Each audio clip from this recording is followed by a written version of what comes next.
so just made it in time for the walking tour. But it was a different walking tour, so I just basically joined this one. The guy's really nice, and we're starting in the Grote Markt, so the main square. And as you can see, we've got this beautiful town square. It's just been filled with flowers and different house emblems and coat of arms. Are you ready for the tour? Yeah, this guy's got high energy, I like it. Now guys, I'm ready. I have questions. Why is the earth flat? No. Communities, different national languages, maybe you heard about that. So for starters, up in the north you have Flanders. Flanders is where you have Antwerp, Ghent, Bruges. That is where we speak Flemish.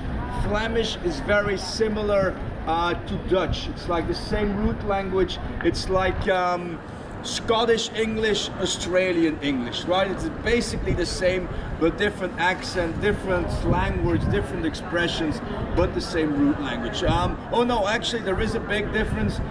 The way how the Dutch pronounce the letter G. The Dutch, they go for the hard G, the all right? We go for the soft G, the better G, the civilized G. All right, but my ex-girlfriend, actually, she's Dutch, and we used to communicate perfectly. Well, not perfectly because we're not together anymore. Normally we got their celebrities on our shows and vice versa. All right.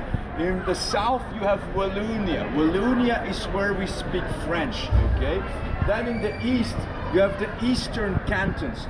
Eastern Cantons, guys, is where we speak German. Right? So German is also an official language here in Belgium. So what happened? How did that came about? Well, after the First World War, the Germans, they felt a bit bad about the whole thing, right?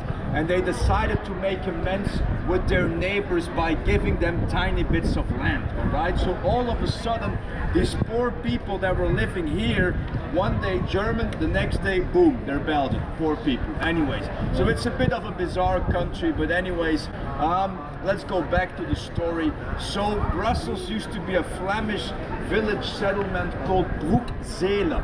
Broekzele means literally place by the river. Why? Because of the river that streams to the city center. There is a river that streams to the city center of Brussels, also 200 meters in that direction.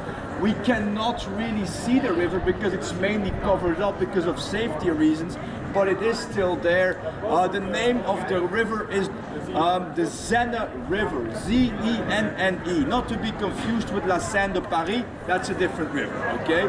So why the hell is he banging on about a river we cannot even see? Well, listen, let me finish, guys, because we need that river to brew one of our local beers. The Geus Lambic. Back in the 10th century, this was just marshland, hence the river, remember? But the markets worked well. Eventually, more people would settle here. Craftsmen, merchants, traders, nobility, knights, monks, you name it. Brussels grew bigger, the markets worked well, eventually more people settled here. People were making decent money because of the markets and the central location and the river, of course. As you guys know, many towns, cities found next to waterways because of obvious reasons. What I want to say is things would go well here. On the financial front, people were making decent cash, prosperous times here. Just to give you an idea, if your medieval town or city was producing lace, that was a good sign. Also, we had lots of jewelry makers here and luxurious cloth makers, okay? And you only have those if you have a rich city, right? For example, nowadays, rich people in Europe, if they want to go buy designer clothes and whatnot, they go to Paris, they go to Milano. In the Middle Ages, no planes, so things were more local. Local nobility would come to Brussels to buy their medieval Gucci, to buy their medieval bling bling, all right? Everything was going swimmingly, besides all the wars. For all the non-Europeans on the tour today, we Europeans, we loved wars. We loved wars. We had wars the whole time with one another. We had wars could easily last 70 years, 100 years, 300 years. Guinness World Record, of course, that was fought between the English and the French. Who else, right? Now, so we were basically conquered by everyone here because of the location so centrally. Literally, we were conquered by the lot in Europe, from the Romans to the Vikings to Germanic tribes, the Spanish, the French, the Austrians, the English, the Germans, the Dutch, you name it. I have blood running through my veins from all over Europe, all right? Historical experts like to call this place the whore of Europe because we've been screwed over by basically everyone. But I'm not complaining. Good genes and good looking people, so I'm not complaining, all right? This free walking tour guide is actually hilarious, so I'm definitely going to stick with him. And for a change, I'm actually just going to let the camera run and let this guy talk because he's great. But he was just talking about this town hall and square. So we've obviously got the town hall, the tower. We've got these beautifully gilded buildings as well. And what we have behind me is an example of a guild hall.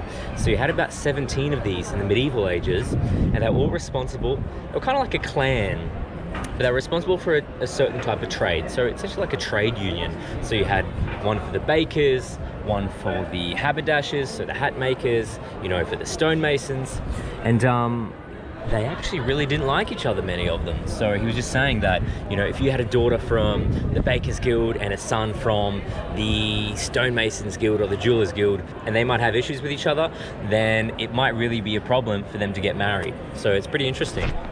So let's go check out more of Brussels. I'm not sure if you guys can see, but the town hall is not actually symmetrical. So the guy was telling us that it was built in stages, and of course over time architectural styles and designs change, so hence why you have different windows, why it's not entirely symmetrical, but nonetheless a beautiful building inside and out. So Victor Hugo, the famous French novelist and romantic writer, used to actually live here, that building there. And well, he had a interesting relationship with the city. He said it was, you know, like a poet's and an architect's dream. He also made the mistake of publicly belittling the leader of the country at the time, which was Napoleon. So Napoleon actually got him ostracized from the community here. So Victor Hugo himself, the creator of Les Miserables, or Les Miserables, however you say it, and The Hunchback of Notre Dame, yeah, lived right here in this square. 12th century, made out of stone. We still have the original one, but it is a bit broken. It's in pieces because of all the wars, but it's still on display normally in the Museum of Brussels on the plaza, okay? Now, first things first, Manneken Pis. Manneken means little man. Pis means piss, all right? It is such a hot day. Fortunately, it's more dry now than it was like a week ago. But yeah, we all just stopped in a store just to get some water because it is hot. What is the big deal with fries here in Belgium? It's the way we make them. So I'll very quickly, in a nutshell, I'll tell you what we do. So of course you need quality potatoes, obviously. Beef fat is the best. I'm sorry for all the vegetarians out there, but beef fat, some people even say horse fat, all right? But it's gonna be animal fat. First you fry them at 170 degrees. When they turn like gold-ish, you take them out, you let them sit for a while, then you put them back in, but you lower it to 130 degrees. Why do we do that? This will normally create that crusty shell and that mushy inside, okay?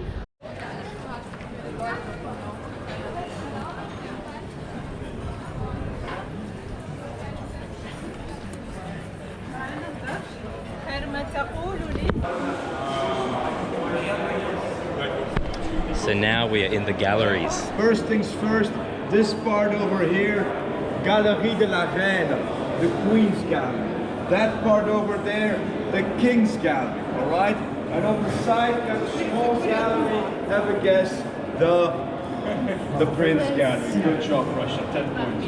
Oh, sorry. sorry. Yeah, the Prince Gallery. No, guys, these were built in the 19th century and they were supposed to be made in a straight line That never happened, as you guys can see. These were the first ones in Europe, first galleries of this kind. They were built in the 19th century by a guy called Kluizenaar, okay? I know, did we have Italians today on the tour? Oh yeah, of course. You've been to Milan, I imagine. You saw the galleries there? Yes. Well, the galleries in Milan are known. It's one of the big things in Milan, right? The ones in Milan were actually based on the ones here in Brussels. But this galleries for themselves to have a bit of fun, you know? And of course, if they came here, they didn't want to have to mingle with annoying lower middle class folks. So yes, they made an entrance fee quite steep, so they only met other people of their standards, right, of their standings. Now, what could the rich people do here? The rich people, they could go on a shopping spree. They could go to see a theater show in one of the theaters. You have a theater right there, Vaudeville Theater. You have a theater here as well. The theater in the King's Galleries is the one I mentioned before. The Royal Theater where Les Miserables premiered for the first time. Guys, we are now standing, leaning next to the Royal Palace. The Royal Palace right over, no, of course it's that one. Of course it's that one. Now you guys can see on the roof there is a pole with no flag. Normally you have the Belgian flag there. So the system here in Brussels with the flag is a little different than, for example, if you go to London, Buckingham Palace, if you have like the Union Jack, everybody knows if you can see the Union Jack, the Queen is in residence, right? The Queen is in the house. Now here in Belgium it's a bit different. If you see a flag here, it means that the king is somewhere in the country, all right? Most of the time you'll find him in his other palace. He has another palace in Laken. Laken is one of the districts of Brussels. That other palace, we can call that his chilling palace. That's where he can chill out. This is his working palace. So this is, you know, if Angela at the time would come over, Angela or Macron or Bojo, not anymore, yay! Or Sleepy Joe, you know, this is where they could sip tea together, okay? Third floor, you have like some sort of coat of arms, or more like a crest, or let's say a royal seal with two L's, opposite L's. That is not good, because that is the sign of Leopold II. Leopold II was our worst king by far. Okay, we have to go back to the end of the 19th century. End of the 19th century in Europe, you have the colonial craze. What is that? It's basically the big powers in Europe. They all wanted to have foreign land, you know, because it was very fashionable at the time, and also it was a prestigious thing. And our young King Leopold, of the young nation Belgium, he wants to feel like one of the big boys in Europe, right? So he also wants to have foreign land. He has his eyes set on Congo. Congo is a huge country in Central Africa, about 77 times the size of Belgium. And after the conference of Berlin, that's what he gets. So he's quite happy, but Congo is uncharted, okay? So he sends the famous explorer Stanley to the south, to Africa, to explore Congo. Now, Stanley hits the jackpot when it comes to natural resources, the lot, okay? It's just amazing to get some shade finally during the day. There's so much of it is just exposed to the sun, so it's so hot. But yeah, you've got these beautiful trees, you've got these gardens. Let's take a walk through the gardens.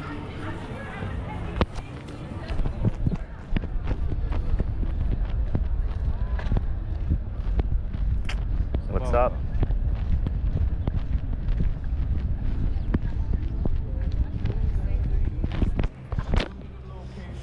Well, I can smell a lot of weed here. A lot of people drinking, so it kind of seems to be a place where a lot of younger people chilling out, with a couple of people reading books.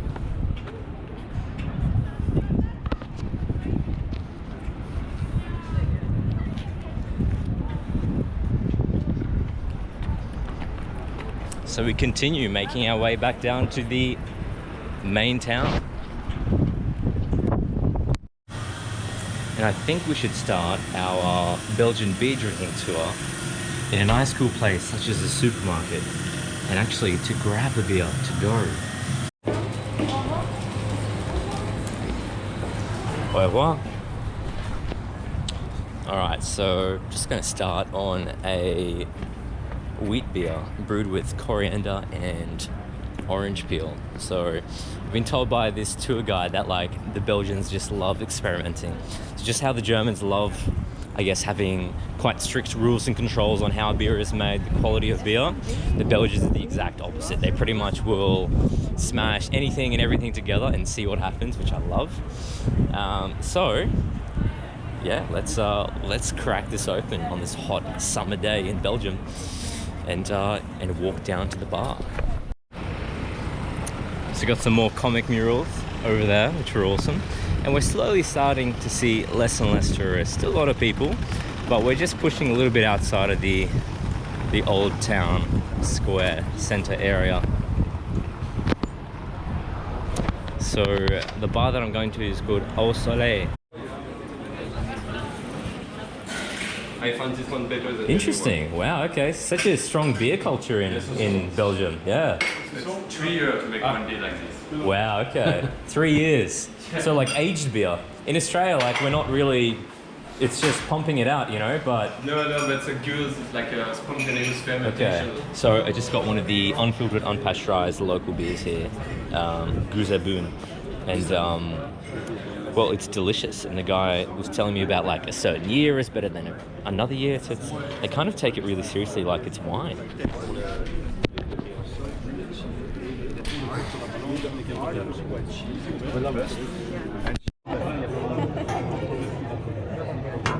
No, but open packets is between friends. These are jokes. We're silly. We're really stupid.